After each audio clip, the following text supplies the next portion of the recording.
That night changed everything for me. You know what I mean?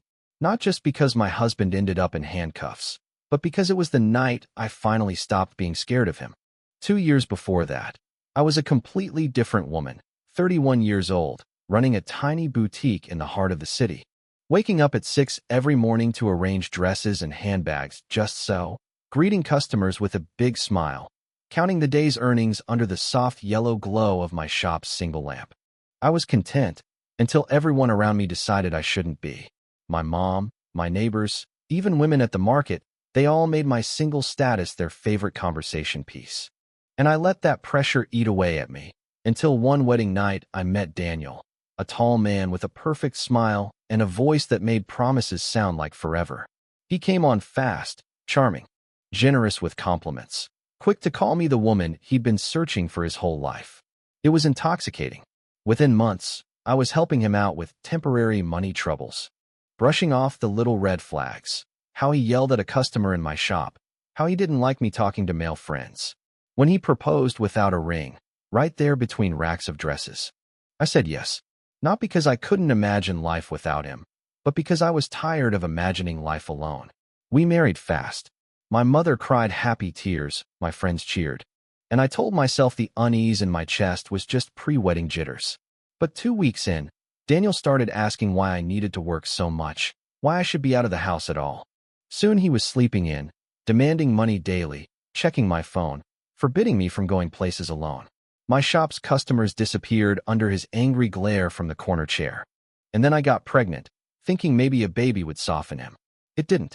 It made him crueler, mocking my body, dismissing my sickness, and one night, slapping me so hard I fell, clutching my belly.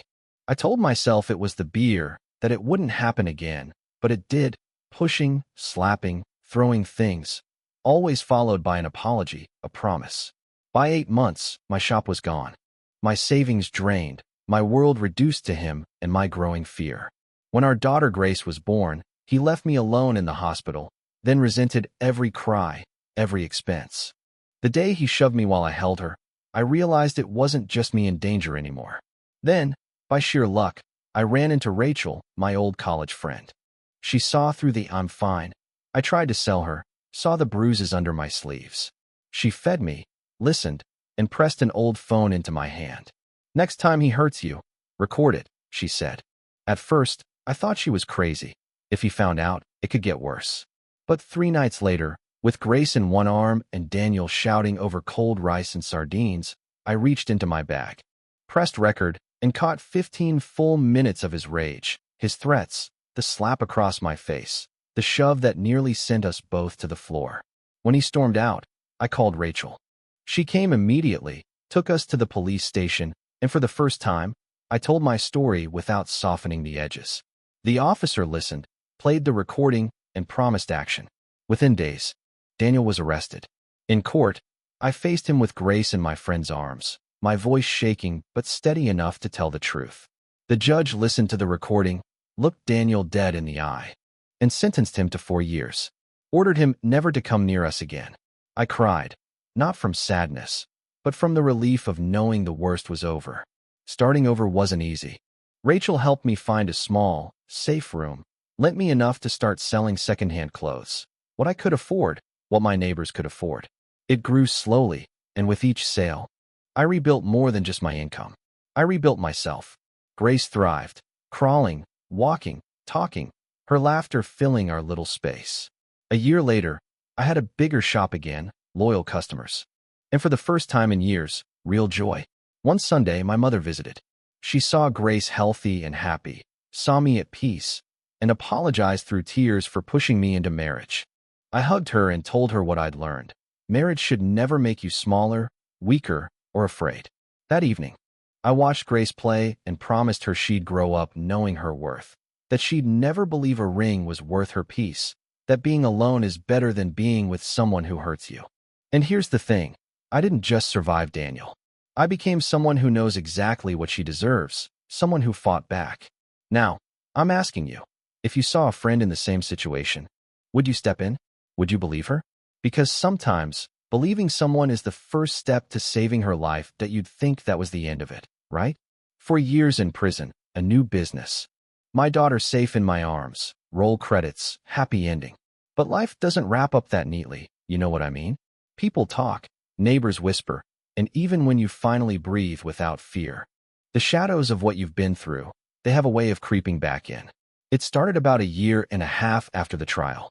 Business was good, Grace was thriving, and I'd learned to sleep without jolting awake at every sound. Then one Tuesday morning, I'm arranging clothes on a rack when this woman walks in, mid-40s, sharp eyes. The kind of person who scans a room like she's checking for exits. She didn't touch a single thing, just stood there and said, "You're Vivian, aren't you?" My stomach dropped. "I'm Daniel's sister," she said, like that was supposed to mean something comforting. She didn't waste time. "You put my brother in prison. He says you lied. He says you ruined his life." Her voice wasn't yelling, but every word was like a knife. I told her calmly, "Your brother ruined his own life." But inside, my hands were shaking. She leaned in and said, "When he gets out, you better hope you're far away." And just like that, she left, not buying a thing, not even glancing back. That night, I called Rachel. She told me not to panic. People like that feed on fear. Still, it got under my skin. I started noticing strange things. Someone lingering near the shop, a shadow moving past my apartment window late at night, phone calls where no one spoke on the other end. Was it paranoia? Or was someone really watching? Then came the letter. No return address, just my name scrawled across the envelope. Inside was a single photo, me and Grace walking home from church, taken from behind. My heart slammed in my chest. On the back, in jagged handwriting, it said, 2 years goes by fast. I went straight to the police. Officer John was still there, and when she saw the photo, her jaw tightened. "We'll keep an eye out," she said. "But be smart, don't walk alone at night, and keep your doors locked." That was the thing, I already did all that. The real question was, who took that picture? Was it his sister? Was it Daniel, somehow out early? A week later, I got my answer. I was closing up the shop when a man I'd never seen before came in. Late 30s, heavy build, eyes that didn't blink enough. He looked at the racks, then at me, and said, "Daniel says hello." My body froze. "He's got friends," the man continued. "Friends who don't like what you did. But maybe you can make it right." "Make it right how?" I asked, trying to keep my voice steady. He smiled, not a kind smile. "Drop the charges. Write a letter saying you lied. The judge might review his case. You do that, this problem goes away." I laughed, nervously, but loud enough to fill the space. "Even if I wanted to, you can't unhear a recording." He stepped closer. "Maybe not. But accidents happen. Fires start. Kids wander off." That was the moment something in me shifted. The old Vivian, the one who kept her head down, who said, "Yes, Daniel, to keep the peace," she would have crumbled. But the woman standing in that shop, with Grace's little drawings taped to the back wall and Rachel's number on speed dial, she wasn't going to be bullied. I reached under the counter and hit the silent alarm I'd had installed after the trial. "You have about 30 seconds before the police get here," I said, looking him dead in the eyes. He didn't blink, just smirked and walked out like nothing happened. The cops took my statement, and once again, Officer John was the one who showed up. She told me Daniel wasn't out early. He was still in prison, but prison walls don't stop people from sending messages. She suggested I consider relocating for a while. I thought about it for days. Packing up, leaving everything I'd built, running again. But then I looked at Grace playing in the corner of our shop, her laughter echoing between the racks, and I realized, if I ran now, I'd be teaching her that fear gets the last word. So I stayed. I doubled my locks, added security cameras, and made sure everyone knew I wasn't alone. Rachel came by often, sometimes with her husband, sometimes just to sit and drink tea while Grace colored at our feet. Word must have spread, because the strange phone calls stopped, the shadows moved on, and the threats faded back into whatever dark corner they'd crawled from. But I've kept the photo, not as a warning, not because I'm scared, but as a reminder.